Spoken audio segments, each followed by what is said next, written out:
একটা সুন্দর সকাল, তারিখটা ছিল 27শে জুন, বৃহস্পতিবার।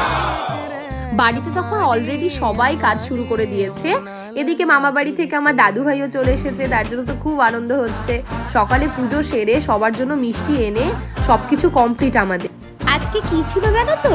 আজকে ছিল আমাদের বাড়ির দোতলার ছাদ ঢালাই। সবাই তো ভীষণ মজা করছিলাম। এদিকে দেখো দাদু ভাই আবার পোজ মেরে আমাকে হাই করছে, আর এদিকে দেখো আমাদের দোতলার ছাদ দিয়ে কিন্তু আমাদের ডিপার্টমেন্ট দেখা যাচ্ছে। তো তারপর আমি কিছু ফটো তুলে তারপরে পুজোয় বসলাম। দেখলাম মা চলে এসেছে পুজো দেওয়ার জন্য। ছাদে ছোট্ট করে একটা পুজো হলো। এদিকে বাবা চারপাশ দেখছে সব ঠিকঠাক আছে কিনা। আমিও বাবার সাথে সুযোগ বুঝে একটু ফটো তুলে নিলাম। তারপর দেখছি দিদা আসছে, দাদু ভাই আসছে, এদিকে বড় মামার ছেলে, বুনু ভাই সবাই চলে এসেছে। কারণ আমাদের সবার ইচ্ছে আমরা সবাই মিলে একসাথে পুজো দেবো। পুজোর পরে আমরা কি কি করলাম সেটা দেখার জন্য নেক্সট ভিডিওর জন্য অপেক্ষা করো। বাই।